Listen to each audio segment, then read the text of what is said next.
요즘에 여러분들 스마트폰 안 쓰시는 분들 없잖아요. 저도 스마트폰 쓰고 우리 모두가 다 스마트폰을 쓰는데, 스마트폰들을 쓰다가 보면 이제 다들 공감하시는 단어가 하나 있습니다. 어르신들은 잘 모르실 수도 있는데 젊은이들은 다 아는 단어인데, 카툭티라는 단어입니다. 어르신들 카툭티 모르시는 분 한번 손 들어보세요. 카툭티. 네. 네네. 이렇게. 에이, 너네는 알면서도 이렇게 또 모른다고. 네네. 카툭티는 뜻이 뭐냐면요, 카메라가 툭 튀어나와 있다, 이런 뜻이에요. 네. 이 핸드폰이 이게 얼마나 이렇게 딱 좋습니까? 그런데 케이스를 딱 벗기면요, 여러분들 아마 공감하실 거예요. 카메라가 이렇게 튀어나와 있잖아요. 그래서 이것을 카메라가 툭 튀어나와 있어서 올려놓으면 달그락달그락 거리거든요. 그래서 이것을 젊은 사람들이 말을 줄여가지고 카메라가 툭 튀어나와 있다, 그래서 카툭티라는 말을 씁니다. 작은 스마트폰에 성능 좋은 카메라를 넣으려고 하다 보니까 카메라가 뒤로 툭 튀어나와 있어서 폰을 바닥에 내려놓으면 덜그럭덜그럭 좀 불편하다. 왜 카메라 잘 만들어 놓고, 핸드폰 잘 만들어 놓고 이렇게 카메라를 툭 튀어나오게 만들어 놨냐 하는 그런 거죠. 평평하고 매끄러우면 좋은데, 그 튀어나온 카메라 때문에 삶의 작은 불편을 감수해야 되기도 합니다. 그 불편을 안 감수하려면 핸드폰 케이스를 두꺼운 걸 쓰면 됩니다. 그런데 핸드폰 케이스를 두꺼운 걸 쓰면 그만큼 무게가 또 늘어나겠죠. 여러 가지로 불편하게 됩니다. 그런데 우리가 신앙생활을 하다 보면 이와 유사한 상황들이 우리에게 찾아오곤 합니다. 평탄한 길을 잘 가고 있었는데 갑자기 내 힘으로는 어찌할 수 없는 커다란 장애물이 갑자기 앞에 놓여 있는 것 같은 그런 순간이 있죠. 오늘 우리가 읽은 본문에 이스라엘 백성들에게 딱 그랬어요. 이스라엘 백성들이 이제 하나님 말씀하시는 말씀을 붙들고 애굽에서 탈출했습니다. 그것을 우리가 출애굽이라고 하죠. 출애굽을 했어요. 그리고 나서 광야 40년을 헤매고 이제 마지막 순간 하나님이 약속하신 땅, 가나안 땅에 들어가기 바로 직전이에요. 이제 요단강만 건너면 하나님이 약속하신 땅이에요. 요단강은 어떤 강이냐? 평상시에는 2m 정도밖에 폭이 안 되는 굉장히 얕은 강이에요. 그냥 우리 한국 사람 기준으로 하면 이건 강이 아니에요. 우리는 강하면 형산강 떠올리잖아요. 한강 떠올리잖아요. 근데 이건 굉장히 큰 강이에요. 우리 여기 연일에 이렇게 들어오다 보면은 이렇게 하천이 아니라 이렇게 시냇물 졸졸졸졸 흐르는 거 있잖아요. 그런 게 요단강이에요. 평상시에 가보면. 그냥 이쪽에서 저쪽까지 남자가 좀 도움닫게 해서 빵 하고 점프해서 뛰면요, 물에 안 젖고 반대로 뛸 수 있어요. 그러니까 그냥 나무판자 깔아놓고 넘어가면 되겠죠. 그런데 지금 이 요단강이 딱 건너기가 어려워요. 건너기 어려운 시절에 지금 요단강 앞에 섰습니다. 이스라엘 백성들이 봤을 때는 이거 건너기가 너무 어려운 거예요. 그래서 이스라엘 백성들이 느꼈을 때는 하나님이 약속해 주신 땅으로 들어가기 전에 갑자기 요단강이 툭 하고 튀어나왔어요. 그래서 제가 말을 한번 만들어 봤어요. 요툭티. 네. 요단강이 툭 튀어나왔다. 요툭티. 우리가 신앙생활 하면서 여러분 가장 힘이 빠질 때가 언제예요? 가장 힘이 빠질 때는 내가 내 고집대로 내가 한번 내 생각대로 해보다가 그러다가 막 이렇게 실수하고 실패하고 넘어질 때가 아니에요. 그 반대입니다. 오히려 나는 정말 열심히 살았어요. 하나님의 말씀대로 나는 살았다고 생각하고 열심히 예배에 참석하고 열심히 나와서 기도하고 말씀대로 한번 잘 살아보려고 묵묵하게 걸어왔는데 갑자기 위기가 막 찾아오는 겁니다. 건강의 위기가 찾아오고 끝이 보이지 않는 재정의 위기가 찾아오고 관계가 막 무너지고 나는 분명히 열심히 교회 생활을 했는데 교회 안에서 누군가랑 막 불편해진다거나 혹은 우리 학생들 같은 경우는 미래가 너무 불투명하다든지 이거 계속 이쪽으로 공부를 해도 되나 안 되나? 내 계속 이쪽으로 진로를 잡아도 되나 안 되나? 이런 요단강들이 튀어나올 때 우리는 힘이 많이 빠집니다. 그리고 우리는 깊은 당혹감을 느끼게 되죠. 오늘 이스라엘 백성들이 느꼈을 감정이 딱 그겁니다. 당혹감. 40년 광야의 모래바람을 묵묵히 견디고 이제 약속의 땅 앞에 섰는데 드디어 가나안을 눈앞에 둔 시점인데 요단강이 가로막고 있어요. 요단이라는 이름은 히브리어로 내려가다 혹은 흘러내리다 이런 뜻을 가지고 있습니다. 왜 요단강이 이런 뜻을 가졌냐면 요단강의 수원이 되는 산이 있습니다. 요단 강물을 내려보내는 산이 있겠죠. 그 산이 헐몬이라는 산이에요. 헐몬산. 근데 이 헐몬산이 높이가 얼마나 되냐면 2,800m예요. 여러분 2,800m 그러면 감이 잘 안 오시죠? 우리나라에서 제일 높은 산이 어디입니까? 남북한을 합쳐서 제일 높은 산은 백두산. 백두산 높이가 2,744m. 그러니까 헐몬산은 백두산보다 더 높아요. 한라산은 1,947m. 좀 굉장히 낮죠, 생각보다. 네, 굉장히 생각보다 낮아요. 그러니까 헐몬산이 얼마나 높은 산이냐라는 것을 우리가 금방 알 수 있는 거죠. 그래서 이 헐몬산에는요, 뭐가 있냐면 만년설이 있어요. 그 이스라엘이 있는 중동 지역은 우리 어떻게만 생각해요? 날마다 해가 쨍쨍 내리쬐는 것만 생각하잖아요. 맨날 더울 것만 생각하잖아요. 근데 헐몬산 꼭대기에는 만년설이 있어요. 근데 이 만년설이 언제 녹아서 흘러내릴 때가 있어요. 그게 봄에 그런 거예요. 봄이 되면 이 헐몬산의 눈이 녹아서 막 흘러내립니다. 그게 갈릴리를 거쳐서 갈릴리 호수를 거쳐서 요단강을 지나서 어디까지 내려가냐면 서해까지 가는 거예요. 그래서 요단강의 이름이 헐몬산에서부터 흘러내린 물 이런 뜻이기 때문에 요단이라는 뜻이 된 겁니다. 그런데 이 우리가 읽은 14절부터 17절 말씀 말고 1절 말씀을 보니까 여기 뭐라고 돼 있냐면 여호수아가 아침에 일찍 일어나서 그와 모든 이스라엘 자손들과 더불어 시뜸에서 떠나 요단에 이르러 건너가기 전에 거기서 뭐 했다고요? 유숙했다고요. 네, 거기서 유숙을 했습니다. 그러면서 요단을 보고 있는 거예요. 요단이 지금 계속 넘치고 있는 거예요. 그냥 상황을 보려고 멈춘 게 아니라 요단 강물이 막 넘치고 있었기 때문에 지금 어쩔 수 없이 거기서 멈춰서서 유숙하면서 요단 강물이 이제 범람한 요단 강물이 잦아들기만을 홍수가 잦아들기만을 지금 기다리고 있는 거예요. 며칠이나 들여다봤을까요? 2절 보니까 사흘 후라고 되어 있습니다. 사흘 후에 관리들이 진중으로 두루다니면서 명령을 했으니까요. 3일 동안 이 요단 강물을 계속 지켜본 겁니다.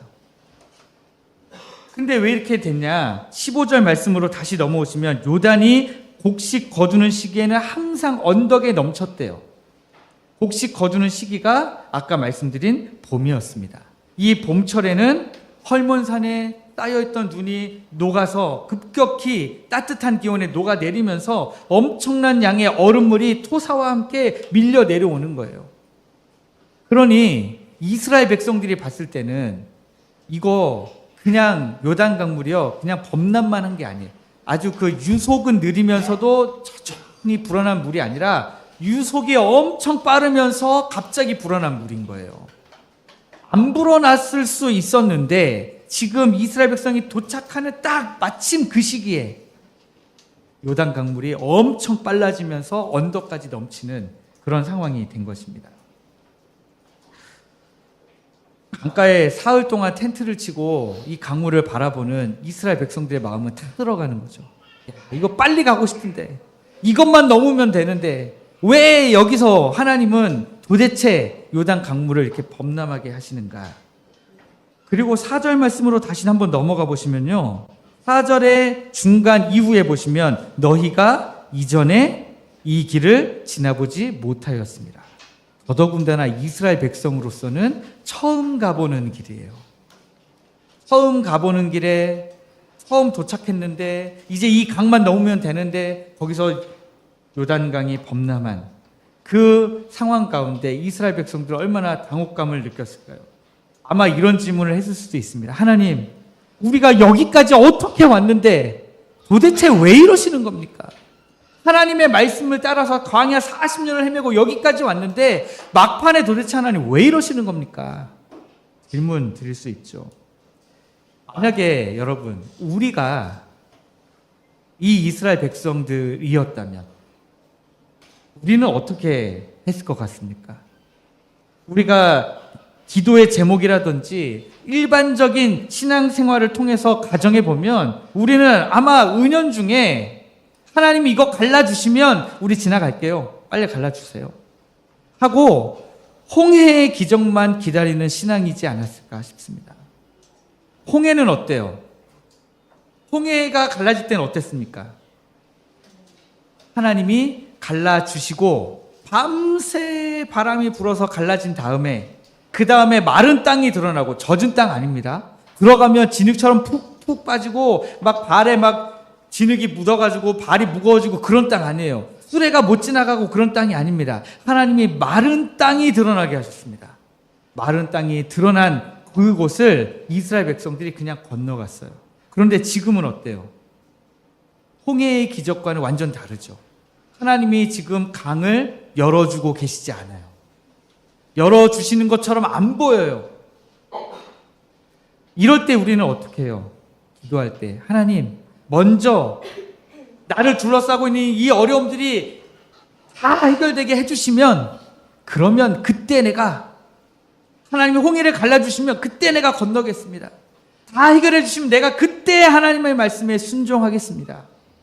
우리 좀 그런 신앙 있지 않습니까? 하나님 다 고쳐주시면 그때 내가 하나님의 말씀대로 나아가겠습니다. 우리는 하나님이 먼저 뭔가를 보여주시면 내가 그 다음에 따라가겠다라고 고집을 부리고 있는 거예요. 상황이 좋아지기만을 바라면서 강가에서 머뭇거리고 있는 거, 여기까지 왔는데 40년을 돌아서 여기까지 왔는데 강이 범람하는 거 보니까 이거 여기로 건너가는 게 하나님의 뜻이 맞나 틀리나? 이러면서 있는 모습이 바로 우리의 모습이다라고 하는 것입니다. 그런데 하나님은 이 당혹스러운 이스라엘 백성들 앞에 전혀 이스라엘 백성들이 생각하지 못한 해결책을 제시하고 계십니다. 뭐냐면 관리들을 진중으로 보내어서 언약궤를 맨 제사장들의 뒤를 따르라고 말씀하고 있습니다. 백성과 언약궤 사이를 얼마나 거리를 뛰었냐면 2000규빗 정도를 뛰었어요. 여러분, 2000규빗이면 오늘날로 환산하면 거의 한 1km 정도 되는 거예요. 1km 정도 되는 거리를 뛰고 제사장들이 궤를 메고 걷기 시작하면 그거를 보고 이스라엘 백성들도 따라서 걸어가라는 거예요. 저는 이 말씀을 보면서 그런 생각이 들었습니다. 이스라엘 백성들이 그 요단 강가에 텐트를 치고 사흘, 3일 동안을 거기 머물면서 뭐만 보고 있었을까요? 물만 보고 있었을 겁니다. 강만 보고 있었을 거예요. 그런데 우리 하나님은 지금 뭐라고 말씀하시냐면, 야, 강 그만 보고 언약궤를 보라, 이렇게 말씀하시는 거예요. 강을 보느라고 시선이 그냥 강에 박혀 있는데 그 눈을 들어서 이제 저기 앞서가는 언약궤를 보고 따라와. 강 안 봐도 돼. 언약궤만 보고 따라오너라. 지금 우리 하나님이 그렇게 말씀하시는 겁니다. 5절에서 우리 주님 이렇게 말씀하십니다. 너희는 자신을 성결하게 하라. 여러분, 성결이라는 말이 무슨 말입니까? 우리 주님이 지금 이스라엘 백성들에게 성결하게 하라 하면은 이제 이스라엘 백성들이 뭘 하면 될까요? 지금 이제 요단강, 범람한 요단강 앞에서 이거 넘어가기만 하면 약속의 땅인데 하고 발을 동동거리고 있는 백성들에게 하나님이, 야, 너희는 너희 자신을 성결하게 하라 라고 했다면 여러분들은 가장 먼저 무엇을 하시겠습니까? 어떤 분들은 제일 먼저 목욕을 하시는 분들이 있으시겠죠. 그래서 목욕 재개부터 하고 몸이 깨끗해지면 마음이 깨끗해진다, 이런 생각을 가지고 이제 우리는 전통적으로 그러잖아요. 그러나 여기에 나온 성결이라고 하는 말은 신학적으로 보면 죄로부터의 분리 혹은 하나님을 향한 전적인 신뢰, 헌신 이런 것들을 말하는 겁니다. 그러므로 성결하라, 너희는 스스로 성결하게 하라 라고 하신 이 말씀은 강물만 바라보고 있었는데 그거 보지 말고 이제 하나님을 바라보라 라고 말씀하시는 거예요. 나를 삼킬 듯이 넘실넘실 넘쳐대고 있는 그 강물, 그 현실의 문제에서 이제 눈을 떼어서 하나님의 말씀을 바라보고 언약궤로 믿음의 시선을 온전히 옮겨라 하는 영적인 방향 전환을 이야기하는 거예요. 그리고 나서 이제 15절에서 이 성결한 믿음을 가지고 있는 제사장들이 궤를 메고 거센 강물을 향해 백성들 앞에서 먼저 나아갑니다. 그리고 15절 하반절 말씀을 보시면 궤를 맨 제사장들의 발이 물가에 잠기자마자 어떻게 됐습니까? 16절에 나오는 놀라운 일이 일어나는 거죠. 강물이 갈라지기 시작합니다. 위에서 흘러내리던 물이 저 멀리 아담 성읍 변두리에 일어나 벽처럼 쌓이고 강바닥이 드러나기 시작했다. 그렇게 기록하고 있습니다. 여러분 이 말만 들으면 엄청난 게 느껴지십니까? 지금 이 강물에 이 언약궤를 맨 제사장들이 발을 딱 담궜더니 이 물이 갈라져가지고 아담 성읍 변방까지 갈라졌대요. 그러면 여러분 얼마나 갈라졌을까요? 얼마나 갈라지면 이스라엘 백성들이 다 건너기에 좀 괜찮을까요? 그래서 제가 이걸 한번 찾아봤어요. 그랬더니 신학자들이 오늘날 이 아담 성읍 변두리가 어디까지인지는 정확하게 모르지만 그러나 아담 성읍 변두리라고 추정되는 곳이 있을 거잖아요. 그것을 추정해서 봤더니 약 20km에서 30km 정도 강물이 끊어진 거예요. 20km에서 30km 정도면 이스라엘 백성들이 지금 60만이 넘는 인구거든요. 충분히 건너죠. 20km를 같이 건너는 거예요. 길이 열려서 가는 것이 아니라 거침없이 언덕에 넘치면서 넘실대던 물결이 있었지만 두려움을 이기고 제사장들이 궤를 메고 발을 담궜더니 그리고 이스라엘 백성들은 그 궤에다가 시선을 고정하면서 따라갔더니 요단이 갈라진 겁니다. 우리는 때로 믿음의 걸음을 내디뎌야 될 때가 있습니다. 근데 우리는 참 많은 겁을 내고 이 믿음의 발걸음을 내딛는 것을 어려워할 때가 있는 것 같아요. 그래서 우리는 이런 모습을 많이 보입니다. 누군가가 기도 응답을 받았다든지 혹은 하나님의 일하심을 누군가가 경험했다든지 하면 그 받은 사람이 기도 응답을 받은 사람이 어떻게 기도했는지를 되게 궁금해해요. 그 사람이 어떻게 했길래 하나님이 응답하셨는지, 그 사람이 도대체 무엇을 했길래 하나님이 일하셨는지 그걸 너무너무 궁금해요. 그래서 그걸 내가 따라하려고 그래요. 아, 그 사람이 이렇게 기도했더니 응답받았다고 했는데 나도 이렇게 기도해야지. 그 사람이 매일마다 새벽 기도에 나왔더니 하나님이 일하셨다고 했는데 나도 새벽 기도를 나가야 되겠다. 이렇게 어떤 행위만 따라하려고 하는 거예요. 믿음으로 발걸음을 내딛는 행동이 아니라 그 누군가가 했던 뭘 했는지, 그 사람이 그걸 한 게 아닌데 그 사람이 뭘 했기 때문에 하나님이 일하신 것처럼 우리는 그걸 궁금해한다라는 거예요. 그러나 요단강이 갈라진 이 놀라운 이적은 제사장들의 용기나 혹은 언약궤가 어떤 능력이 있었기 때문에 갈라진 게 아니라는 거예요. 그래도 우리가 언약궤가 뭐냐 한번 살펴보시면 언약궤는 그 안에 3가지 물건이 담겨 있는 궤짝입니다. 뭐가 담겨 있느냐? 하나님의 말씀인 십계명 돌판이 담겨져 있습니다. 원래 모세가 하나님 앞에 받았던 최초의 십계명은 돌이 2개였을까요? 하나였을까요? 최초에 받았던 십계명 돌판은 하나였습니다. 그런데 그걸 받아가지고 내려오다가 어떻게 했어요? 이스라엘 백성들이 막 황금 송아지 만들어가지고 모세가 안 내려오니까 그 황금 송아지 만들어가지고 이 황금 송아지가 우리를 애굽에서 이끌어낸 신이다 하면서 막 이제 춤추고 막 하고 있으니까 모세가 화가 났죠. 그래가지고 십계명 돌판을 하나님이 만들어주신 십계명인데 그걸 모세가 화가 나가지고 땅바닥에 내동댕이 쳐버렸죠. 그래서 그 십계명 돌판이 깨졌어요. 그래서 그 다음에는 모세가 십계명 돌판을 만들어서 올라갑니다. 그때는 하나였을까요? 두 개였을까요? 그때는 두 개를 만들어서 올라갑니다. 그래서 이 언약궤 안에 십계명 돌판 두 개가 들어있고요. 또 뭐가 들어있냐면 40년 동안 광야 생활할 때에 하나님이 이스라엘 백성들을 먹이셨던 만나라고 하는 것이 거기 들어있었습니다. 만나는 마치 밀가루처럼 생긴 그런 고운 가루처럼 생긴 것인데요. 그걸 가지고 볶아 먹어도 맛있고 그걸 가지고 끓여 먹어도 맛있고 그거 그냥 먹어도 맛있고 누가 먹어도 맛있고 남녀노소 누가 먹어도 병도 안 나는 건강식품이었습니다. 그거 기념하느라고 그것을 담아놨어요. 또 하나는 이스라엘이 광야 생활할 때 최초의 대제사장이 있습니다. 누구냐면 모세의 형인 아론이죠. 그 아론이 가지고 다니던 지팡이가 있는데 거기에 하나님의 이 기적의 표시로 싹이 났어요. 여러분 지팡이에 싹이 날 수 있어요? 지팡이에 생명이 있습니까? 생명이 없는데 싹이 난 건 놀랍잖아요. 근데 이 싹이 났는데 그 싹이 난 게 없어지지도 않아요. 그래서 그 아론의 싹난 지팡이를 거기다 같이 넣어놨습니다. 그래서 십계명 돌판 안에 이 세 가지가 다 들어있었습니다.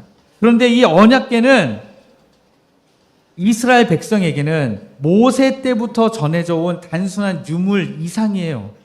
이스라엘과 함께 하시는 하나님의 임재를 상징하는 그런 법궤였습니다. 그래서 오죽하면 어땠습니까? 사무엘 선지자가 등장하기 바로 직전에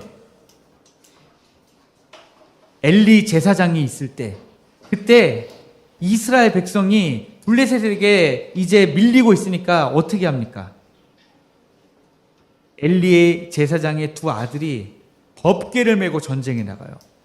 그 전쟁에 나가는 의미가 뭐예요? 하나님이 우리와 함께 이 전쟁에 나가신다.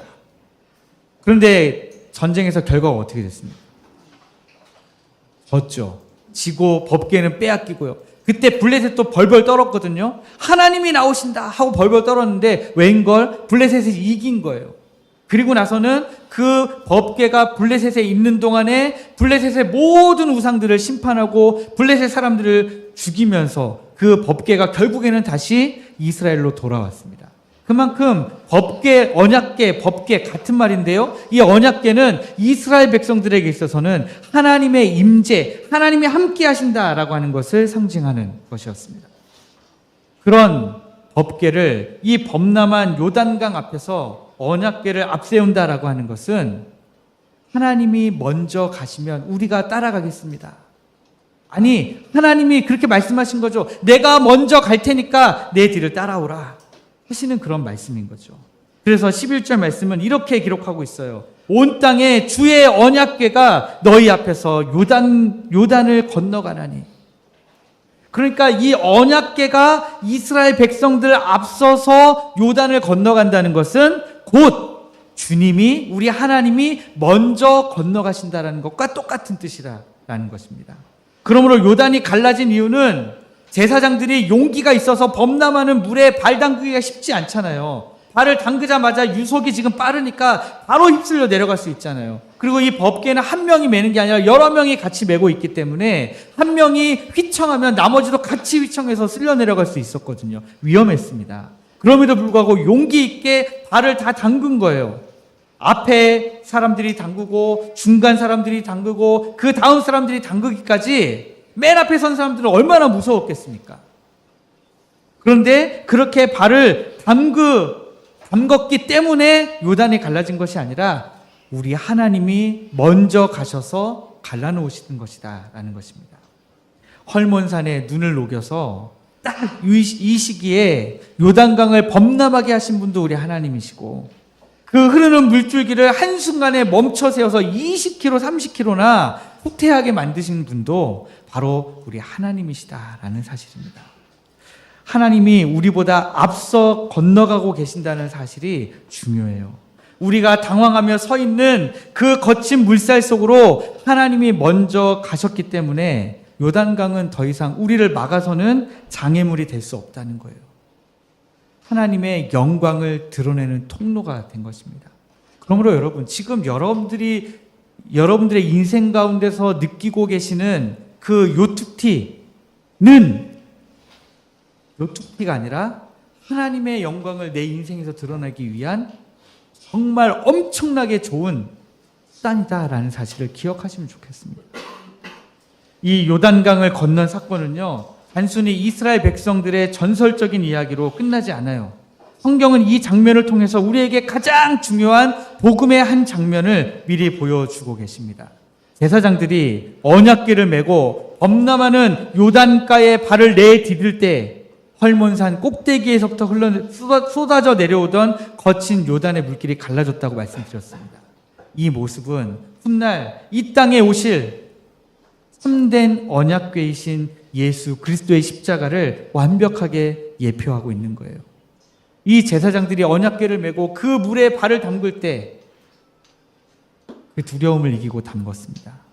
그 제사장들도 아마 주여 할만하시거든 이 잔을 내게서 옮기시옵소서, 저 요단강에 발 담그기가 너무 두렵습니다 라고 기도했을지도 모르겠습니다. 그러나 우리 하나님의 뜻이거든 제가 발을 담그겠습니다 했던 것처럼 우리 주님도 기도하셨죠. 주님은 죄인인 우리가 해결할 수 없는 그 무서운 심판과 저주 한가운데로 우리 주님은 친히 들어가신 거예요. 하나님의 심판과 진노를 십자가 위에서 우리 대신에 온몸으로 다 받아내시면서 그 심판을 멈춰 세우셨습니다. 하나님의 진노와 심판이 지금 이미 내렸어야 되는데 예수 그리스도께서 십자가를 지시고 그 요단 한가운데 들어가셨기 때문에 우리를 향한 진노와 심판이 멈췄다는 거예요.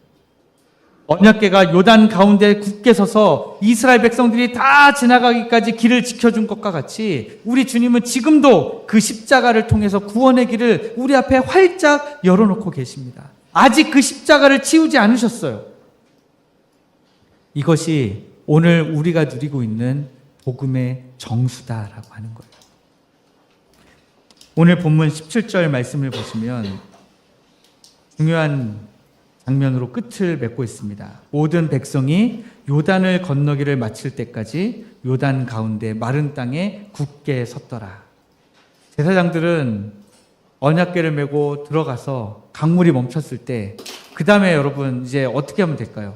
강물이 쫙 밀려갔습니다.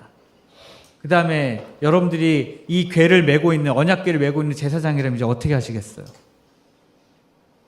저게 강물이 언제 다시 밀려 내려올지 모르는데 빨리 건너가야죠. 그런데 그렇게 하지 않고 모든 백성들이 다 건널 때까지 언약궤를 메고 그 강바닥 한가운데에 서 있었다라는 거예요. 물벽이 언제 무너질지 모르는 그 두려운 강 한복판에서 마지막 한 사람의 이스라엘 백성들이 안전하게 건널 때까지 그 무거운 언약궤를 메고 지켜 서 있었습니다. 저는 이 부분에서 우리 포항택전교회가 공동체적으로 하나님의 뜻을 좀 깨닫기를 원합니다. 하나님은 2000규빗이라는 거리를 두어서 진영 맨 뒤에서 숨가쁘게 따라오는 노인과 아이들, 다리를 저는 연약한 자들까지도 높이 들린 언약궤를 볼 수 있도록 배려하셨습니다. 그리고 다 건널 때까지 거기 서 있게 만드신 거죠. 그러니까 신앙은요, 나 혼자 빨리 건너가서 나는 구원받았다 외치는 경주가 아니다라는 거예요. 신앙은 어떤 면에서는 경주입니다. 그러나 신앙은 또 어떤 면에서 홀로 가는 경주가 아니에요. 우리 모두가 공동체적으로 함께 가는 경주입니다. 먼저 은혜 받고 믿음의 자리에 선 자들이 여전히 당황하며 머뭇거리는 연약한 지체들을 위해서 기도의 자리를 지켜주는 거예요. 개구리가 올챙이적 생각 못할 때 여러분들 우리가 어떻게 생각해요? 정말 자기도 어렸을 때는 정말 처음에는 그랬으면서 저랬으면서 우리가 그러잖아요. 그런 것처럼 우리가 먼저 은혜를 맛본 사람들이 아직 은혜를 맛보지 못해가지고 어려워하고 어떻게 기도해야 될지 모르고 무엇을 해야 될지 모르는 성도들을 위해서 우리가 어떻게 하면 될까요? 좀 더 같이 기다려주고 같이 손잡고 건널 수 있도록 도와주고 어떻게 기도하는지 알려주고. 성경도요, 요즘에 우리 배바다 성도님이 새벽기도 나오시잖아요. 나오시면 이제 제가 성경을 알려드리면 이제 성경 구절 알려드리면 이제 찾으시거든요. 그럼 또 우리 정거사님이 뒤에 계시다가 살펴보시고 성경 구절 막 찾아주시고요. 저는 그게 너무 좋더라고요. 그래서 제가 그런 생각을 했습니다. 원래 5주차가 있는 주에 제가 강의를 하도록 돼 있어요. 오후에. 그래서 그때 성경 빨리 찾기 대회를 한번 해야 되겠다. 네. 그 되게 오래된 대회인데 성경 빨리 찾기 대회도 되게 의미 있겠다. 그래서 그날 제가 성경 찾는 법을 알려드리고 성경의 순서들을 좀 대충 알려드리고 어느 정도 익으면 시작해가지고 성경 빨리 찾기 대회 하면 좋겠다 싶은 생각이 들었습니다. 우리가 한 사람의 낙오자도 없이 우리 공동체 전체가 함께 약속의 땅을 밟는 그날까지 함께 보폭을 맞추고 넘어진 사람 손 붙잡아주고 함께 건너는 그런 사랑의 공동체가 되는 것이 하나님이 우리 교회를 향해서 가지고 계신 가장 크신 뜻이 아닌가라는 생각을 좀 해봅니다. 이제 말씀을 맺으려고 합니다. 오늘 제가 예배를 시작할 때에 읽어드린 말씀이 시편 46편 1절부터 3절 말씀입니다. 같이 찾으시면 제가 한번 읽어드릴게요. 시편 46편 1절부터 3절 우리 같이 읽으면 좋겠습니다. 옆에 이제 못 찾고 계신 분 있으면 좀 알려주시고요. 시편 46편 1절부터 3절입니다. 구약성경 836면입니다.